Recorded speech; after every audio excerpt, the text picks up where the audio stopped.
And good, bright, and beautiful morning. I am Kimberly Mann, and you have landed on Easy Bible Study. Hopefully, you are here to learn more about God's Word with us today. Today, we are in Genesis chapter 33, and it's kind of exciting because if you remember, last time Jacob and Esau met, it was not so good. Jacob was running for his life, running away from Esau. But now Jacob has met God, and Jacob's entire life has changed. So, what happens when Jacob and Esau meet? Stick around. Let's find out today because this could be really tense. I'll be right back right after this. You can have all this world. Give me Jesus.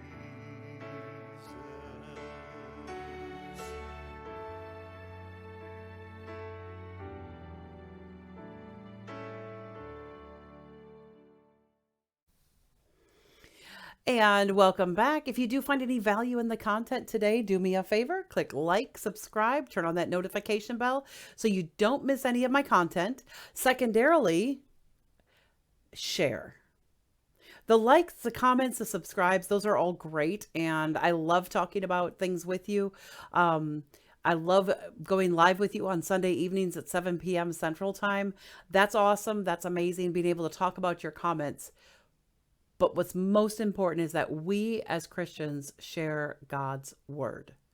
And when we share God's word, we are doing what God needs us to do. So, the most important metric for me and my channel is to share, and that is because God's word does not return void. As far as I'm concerned. But I love seeing your comments. I love seeing your insights, the things that maybe you see in the passage that I don't see. So if there's something that you're seeing in the passage and I just didn't see it, or maybe God revealed something to you, or maybe, God showed you something he's never showed you before, absolutely let me know. I want to hear about it because I want to rejoice with you. When your relationship with God gets closer and closer, I want to be able to rejoice with you and congratulate you on that closeness with God and on that ability to have to be drawing close to God so that he draws close to you. All right. So today, however, we are in Genesis 33 and it's a very long, we're doing the whole chapter. So let's get into it because we don't have any time to waste. All right, here we go. Ready? And Jacob lifted up his eyes and looked, and behold, Esau came, and with him 400 men. And he divided the children unto Leah and unto Rachel and unto the two handmaids. And he put the handmaids and their children foremost, and Leah and her children after, and Rachel and Joseph hindermost. And he passed over before them and bowed himself to the ground 7 times until he came near to his brother. And Esau ran to meet him and embraced him and fell on his neck and kissed him, and they wept. And he lifted up his eyes and saw the women and the children and said, Who are those with thee? And he said, The children which God hath graciously given thy servant. Then the handmaidens came near, they and their children, and they bowed themselves. And Leah also with her children came near and bowed themselves. And after came Joseph near and Rachel, and they bowed themselves. And he said, What meanest thou by all this drove which I met? And he said, These are to find grace in the sight of my Lord. And Esau said, I have enough, my brother. Keep that thou hast unto thyself. And Jacob said, Nay, I pray thee, if now I have found grace in thy sight, then receive my present at my hand. For therefore I have seen thy face, as though I had seen the face of God, and thou wast pleased with me. Take, I pray thee, my blessing that is brought to thee, because God hath dealt graciously with me, and because I have enough. And he urged him, and he took it. And he said, Let us take our journey, and let us go, and I will go before thee. And he said unto him, My Lord knoweth that the children are tender, and the flocks and herds with young are with me. And if men should overdrive them one day, all the flock will die. Let my Lord, I pray thee, pass over before his servant, and I will lead on softly, according as the cattle that goeth before me, and the children be able to endure, until I come unto my Lord unto Seir. And Esau said, Let me now leave with thee some of the folk that are with me. And he said, What needeth it? Let me find grace in the sight of my Lord. So Esau returned that day on his way to Seir. And Jacob journeyed to Succoth and built him a house and made booths for his cattle. Therefore, the name of the place is called Succoth. And Jacob came to Shalem, a city of Shechem, which is in the land of Canaan, when he came from Padan Aram and pitched his tent before the city. And he brought a parcel of the land. He bought a parcel of the land where he had spread his tent at the hand of the children of Hamor, Shechem's father, for 100 pieces of money. And he erected there an altar and called it El Elohe Israel. All right. And that is God's word for us today. So let us get into this. Oh, we don't need that. I don't know why that was still up, but let's get into this today. Let's talk about this passage. So first of all, we do have our notes. I've got the notes going right here. So make sure you grab your notebook. Hopefully you've already got that and you're able to join me. Write Genesis 33 at the top because that's our passage for today.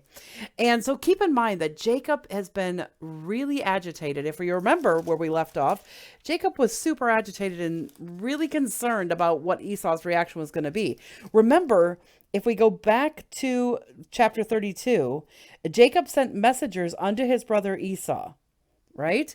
And then he says, I am going to put all of these animals out, these 200. If we look back at 32, verse 14, 200 she-goats and 20 he-goats, 200 ewes and 20 rams, 30 milch cows with their colts and 40 kine and 10 bulls and 20 she-asses and 10 foals. And he delivered all of these things he's given to Esau. He's set in front of him. So he's like, I really hope and pray. Because remember, Jacob has changed the person he has. Ever since he wrestled with God, he is now a changed man. And that was just before this. First, he had sent out all of these gifts to Esau. But he's a changed man now. And that makes a difference. Remember, Jacob wrestled with God the night before.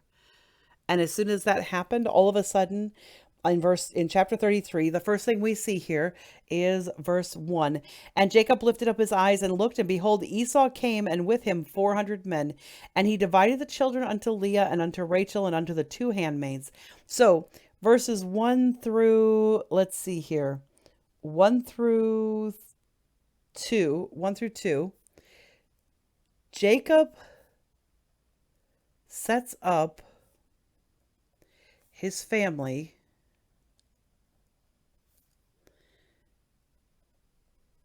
in order of importance to him, with the last being the best. So in Jacob's mind, he has put Rachel and Joseph right at the back. So first he starts with the handmaids and their kids. Then he puts Leah and her kids. And then he brings up the rear with Rachel and Joseph. Remember, he's only got 11 children right now. All right. And then in verse 3, and he passed over before them and bowed himself to the ground 7 times until he came near to his brother.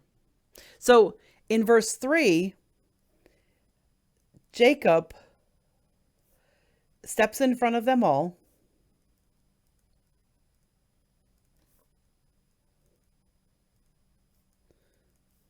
and bows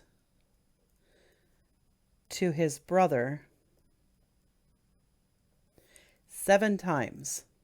Now, the number 7 in the Bible has some significance. It is considered the number of perfection, which is why we have the 7 days of creation, and you'll see 7 appearing throughout other things in the Bible as well.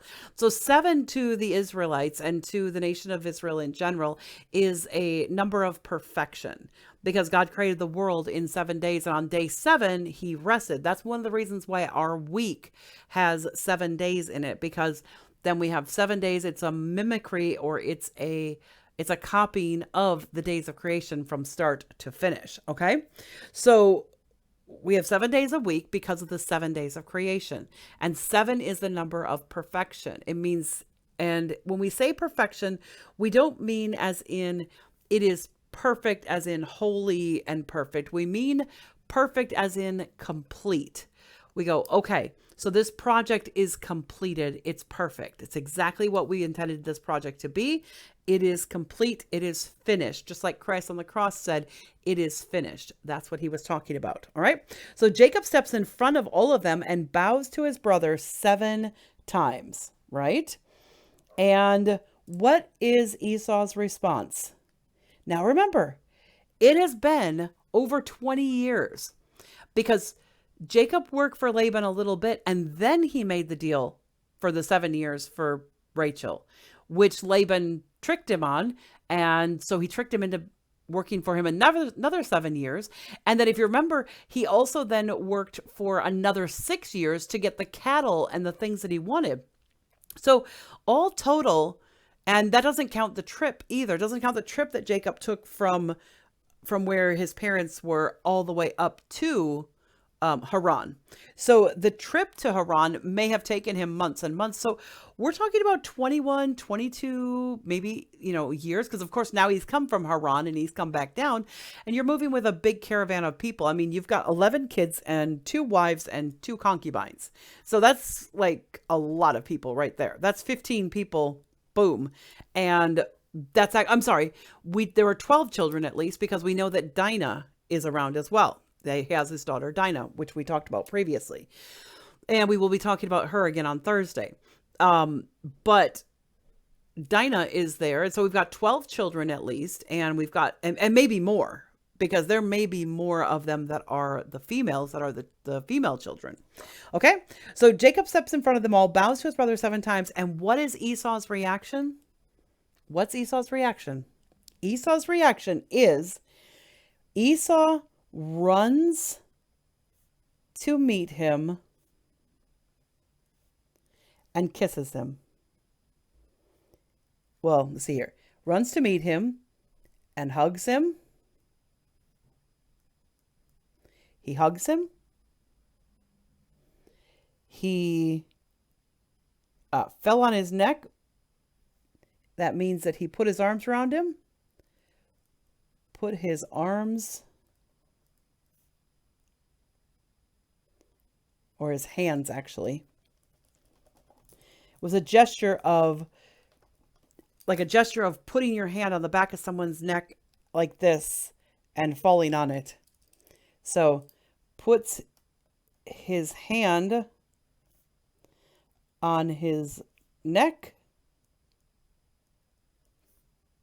which also is probably because he probably was grabbing him on his neck like this, probably with both hands, because the next thing he does is he says,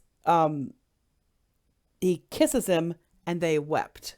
All right. Puts hands on his neck, kisses Jacob, and weeps with joy.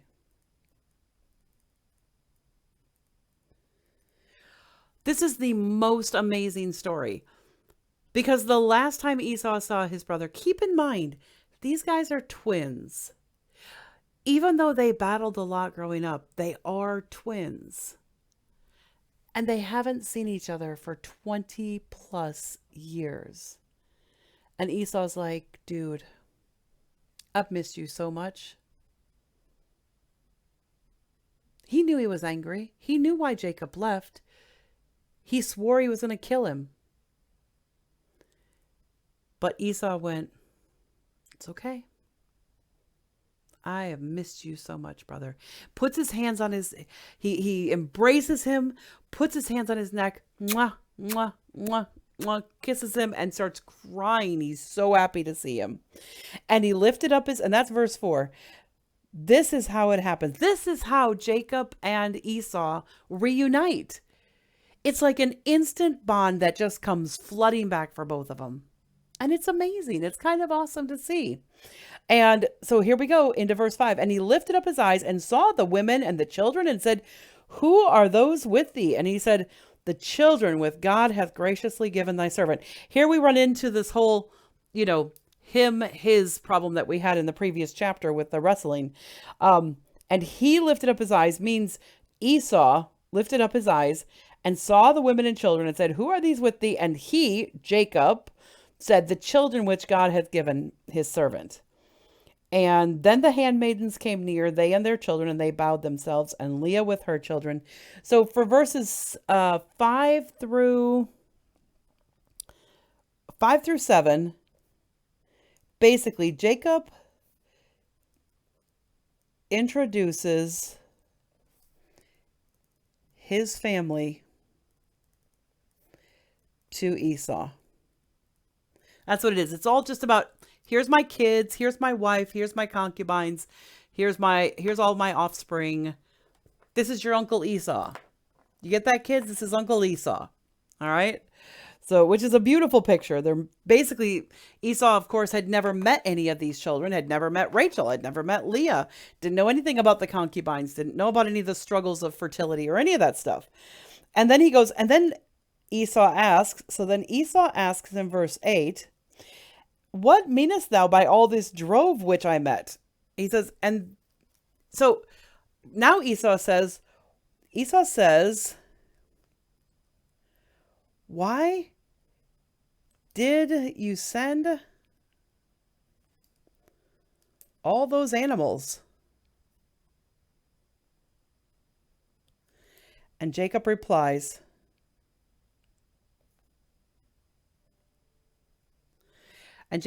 says, I wanted to make you happy. I wanted to make you happy by giving you gifts.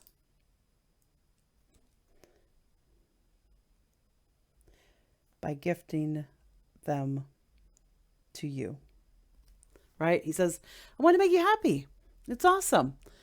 This is like such a good thing. I sent all these sheep, if you remember from chapter 32, just previously. And Esau said, I have enough, my brother. Keep that thou hast unto thyself. And Esau's like, I got...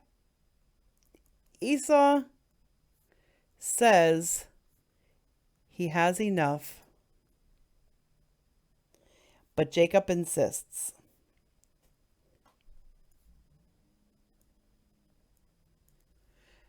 And Esau said, I have enough, my brother. Keep that thou hast unto thyself. And Jacob said, Nay, I pray thee, if now I have found grace in thy sight, then receive my present at my hand, though I have seen, as though I had seen the face of God, and thou wast pleased with me. He goes, for therefore I have seen thy face as though I had seen. He goes, you are a sight for sore eyes. He's like, Esau, no. You keep them, because you know what matters most to me?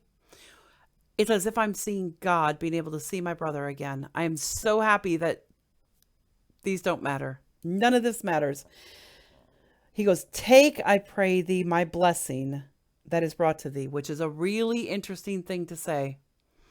Because remember, Jacob got the blessing from Isaac. And it's interesting that basically Jacob is saying, and Esau, I'm giving you a blessing. If our father didn't give you a blessing, I'm giving you a blessing. He goes, I pray thee, my blessing that is brought to thee. These animals are meant from me to you as a blessing. And so Esau goes, and he urged him, it says, and he took it. All right, so verses 8 through 11. But Jacob insists, and Esau relents.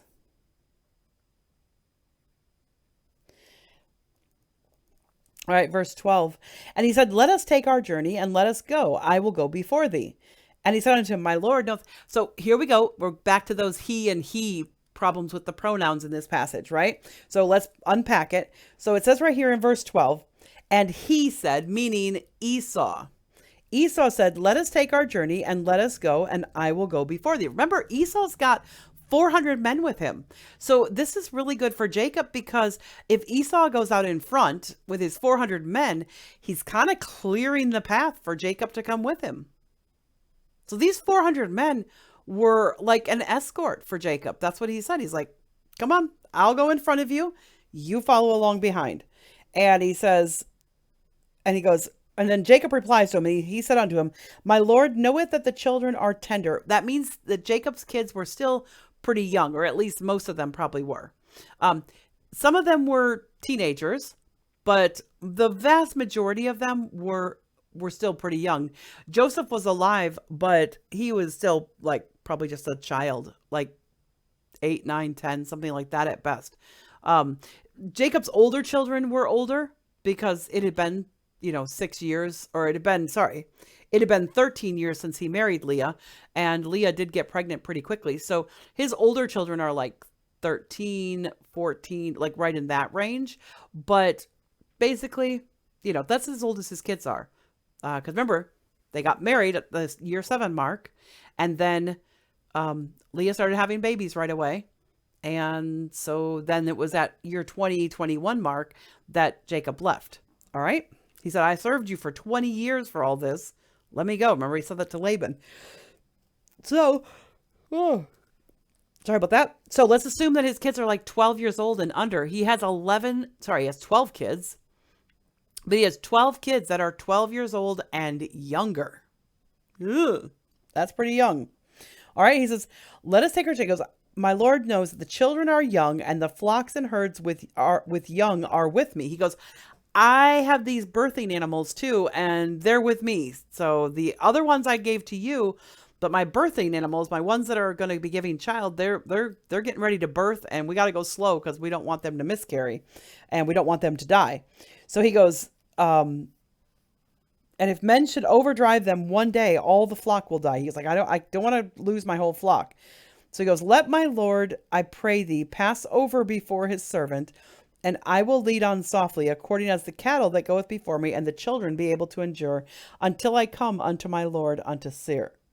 So Jacob says,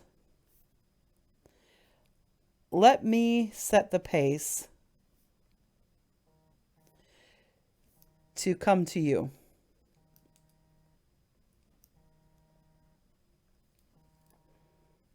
And so that's what he says. He says, Jacob, did that. And so, okay, that's great.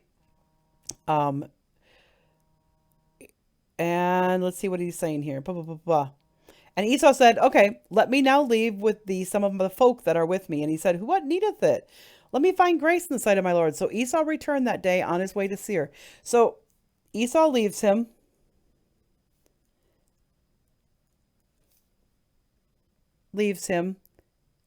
Knowing Jacob is following behind. Knowing Jacob is coming, but at his own pace.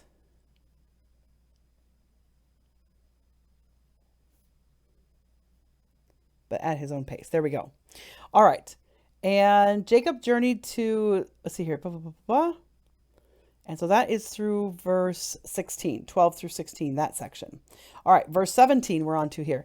And Jacob journeyed in Succoth and built him a house. So he's like, okay, so let's look at the map for Jacob here. Let's go back to that because we have that map for Jacob. Let's get the map up. Let's do that.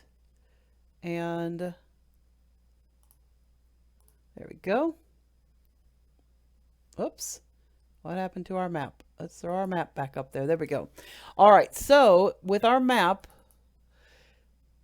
he pretty much met him in Peniel. That's where he just wrestled with God the night before. Right? And zoom out so you can see and kind of go down. This is where Esau lives, to Seir or Edom. Way, way down here. He's like, whoa, that's where he's going to be going. He's going to be going to Seir. But first, before he does that, he goes over to Succoth, which is right here. He goes to Succoth and builds a house there. Well, actually, I'm sorry. So he goes down to Seir with Esau. He comes back up, and he goes to Succoth and he builds a house. So all of this is taking some time. All right. So he goes and he builds him a house, and he journeyed to Succoth and built him a house and made booths for his cattle. Therefore, the name of the place is called Succoth, right? And Jacob came to Shalem, a city of Shechem, all right? So he then went over to Shechem after this. So Shalem, it says, which is a city of Shechem. So from this area, right? Now, we believe that Shalem or Salem is very likely Jerusalem, our modern day Jerusalem. All right. It's first of all in a very likely spot for Jerusalem, but also we just know that was kind of what we think it is that this was the precursor to Jerusalem, was Shalem or Salem. We're not sure because in different passages it calls it different things. But essentially, he goes and he builds a house in Succoth, first of all, on this side of the Jordan. And then he goes over to Shechem and builds a house. Now, all this takes a lot of time. So even though we're looking at this, we're like, oh, okay, well, this is, so after visiting Esau, so after going with Esau, and this is what we don't really see directly in the passage, but that's essentially what happens, is that he goes down with Esau, and then so he goes down with Esau, and then he comes back up after visiting with Esau for a while. So we're looking at probably a good year or more. So probably closer to 3 or 4 years, because he's going down to Esau, spending time there. And then, of course, he's got to move everybody down there. Then he's got to move everybody back up to Succoth. And after going with Esau, he goes back to Succoth and builds a house. That's no mean feat. So it doesn't say they're living in tents. He's now building a house in Succoth. Okay, so he's got an actual house there. And he made booths for his cattle. That takes time. That takes a lot of time. So we know that he was there for quite some time. Probably 5 to 6 years, maybe, because you're building a house. So now we got 5 or 6 years more time. That is all happening. This is what happens in this, is that we stretch out these pieces of time, and then all of a sudden it's like we speed through other pieces of time, because nothing significant happened other than he went down and he spent time with Esau, got to know his family, came back up, built a house. Not stuff that really moves the nation of Israel forward, but we're looking at 5 or 6 years. So now Jacob's older children are like 18, 19, they're like 18, 19, somewhere in that range. So they are now, his older children are probably between the ages of like 15, 16, 17, 18, 19, at that age range. Okay. So he builds a house in Succoth, and then goes to Shalem, which is a city of Shechem, which is in the land of Canaan, when he came from Padan Aram. So it says he's been there before. See, before he went up, he came past Shechem. He's like, before I went up to Padan Aram and then up to Haran itself, he's like, yeah, I went past Shechem then, and I'm going past it now to Shalem. And he bought a parcel of a field where he had spread his tent. Okay, he goes to Shalem, and that's in 17 and 18. Verse 19,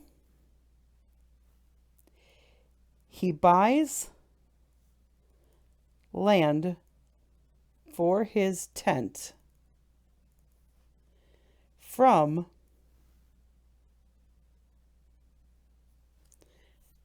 at the hand of the children of Hamor, Shechem's father. So for his tent from Hamor, Shechem's father. Okay? For 400 pieces of money. And he erected there an altar and called it El Elohe Israel. So let's take a look at that word, El Elohe, and see what that's talking about there.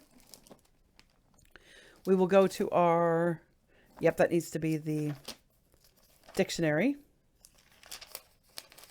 Good news is it's a small number. It's 415. So it's right at the beginning of the dictionary. So it means the mighty God of Jeruel. El Elohe Israel, the mighty God of Israel. The title given to consecrated spot by Jacob, El Eloi, Eloi, Israel, okay? And builds an altar. In our notes here, we're going to put, and builds an altar to the mighty God, to El Elohi. And this is actually probably the same where we get Elohim, which is the plural version of this. Elohi, Israel, which means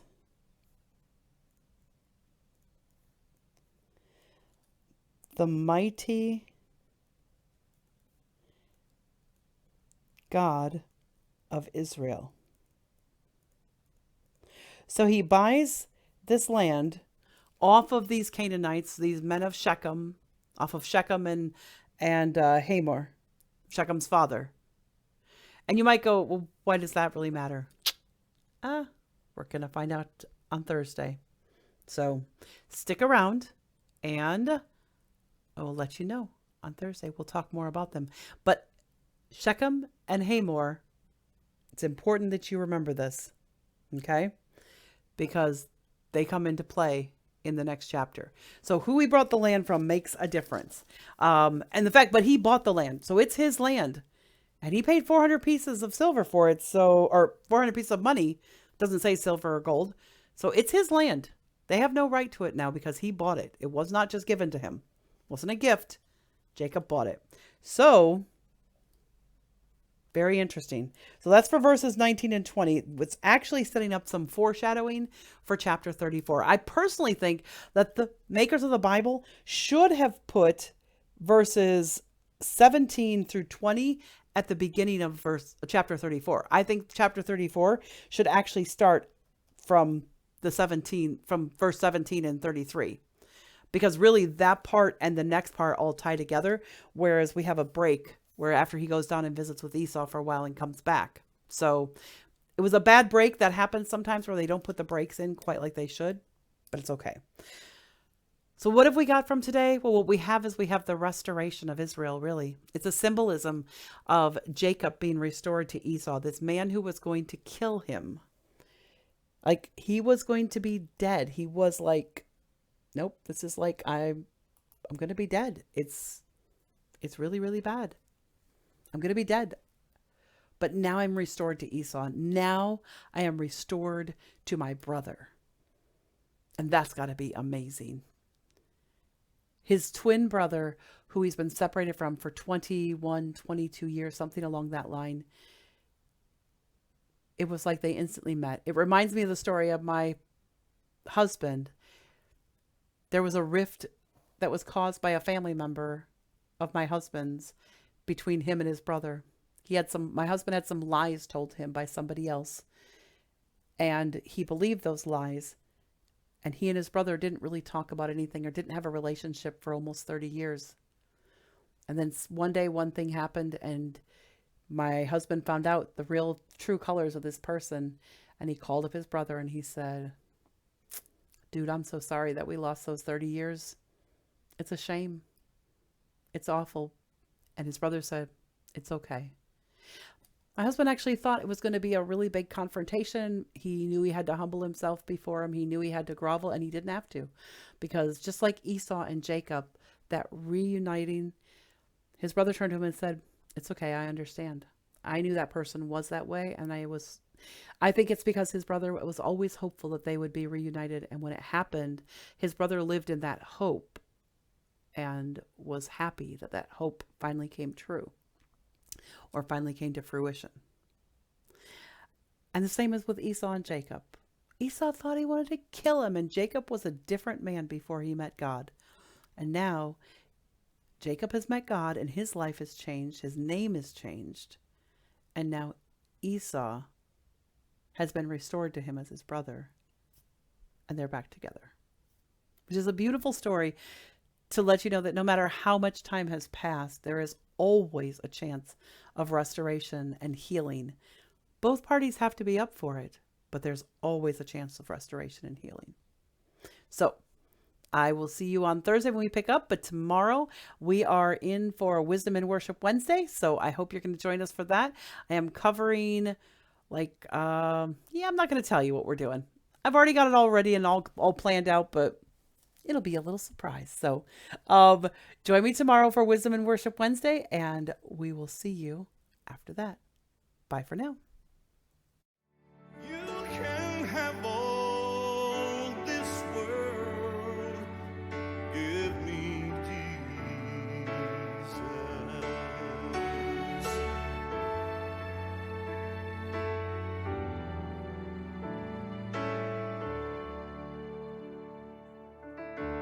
When I am alone, oh, when I am alone,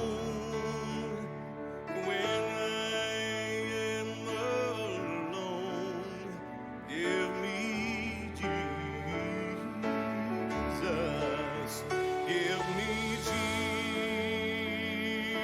Jesus, oh, give me Jesus.